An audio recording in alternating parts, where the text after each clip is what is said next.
Hey everyone, welcome to this channel. आज हम लोग बात करेंगे सीक्वल के एकदम फंडामेंटल थिंग के बारे में, which is the execution flow. Basically हमने सीक्वल इंटरव्यू के लिए बहुत सारे एडवांस वर्जन्स, ये सारी चीज़ें हमने पढ़ी होंगी, बट द थिंग इज़ कि we never focus on the execution flow जो इंटरव्यूज़ में बार बार पूछे जाते हैं, because we don't know why it is important to learn. Basically आज के वीडियो में हम फर्स्टली ये समझेंगे कि how is the execution flow for SQL, and then secondly हम एक एग्जाम्पल के थ्रू समझेंगे कि why it is important. Let's get started. So as you can see, the execution flow starts with the from statement.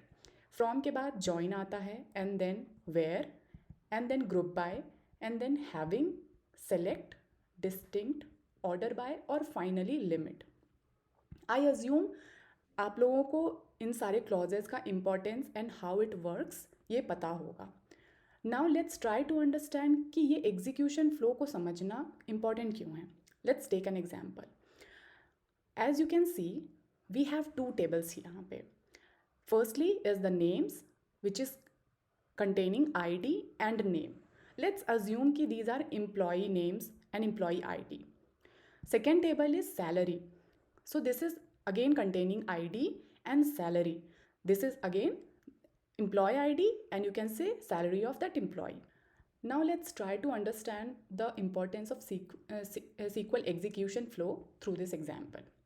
मैंने यहाँ पे एक basic सी query लिखी है, select name from our names table, left join किया है इसको with salary table on name dot I D equals to salary dot I D, because I D is यहाँ पे our primary key in both tables. Now let's try to edit this query and take an alias like name as employee name. So basically I'm trying to give an alias for this name, and then उसके बाद यहाँ पे let's try to use this alias as a filter where employee name is equals to, you can say कुछ भी एक random ये ले लेते हैं, because since this is a string तो we will use this. और basically our agenda is कि we are taking select name and name को हमने alias से replace किया है, which is the employee name, from names table left join with salary on name dot id equals to salary dot id, where employee name is equals to alias. मतलब हमें employee name जहाँ पे भी alias है वहाँ पे हमें उसके corresponding data चाहिए. Let's try to run it.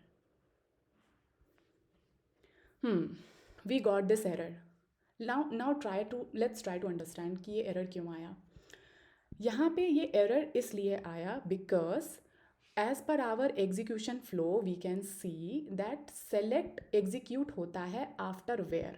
Now हमने employee name जो as an alias जो हमने declare किया है, this is for name, this is under select, और हमने यहाँ पे इसको पहले ही यूज़ कर लिया in the where statement.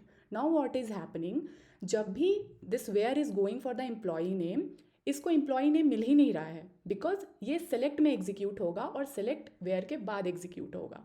Now let's make the changes. Let's try to make this query to be correct. हमने यहाँ पे इसको employee name को employee name ही रखा and filter में हमने इसको name यूज़ कर दिया, because name is our basic column name. Now let's try to run it. We got the answer. So basically ये query काम कर गई and whatever output we were expecting we got it. So this is the importance why it is needed to know कि execution flow SQL का कैसे होता है. Otherwise we can end up to creating some error or anything. So that's all in this video. I will meet you people in the next one. Till then, goodbye.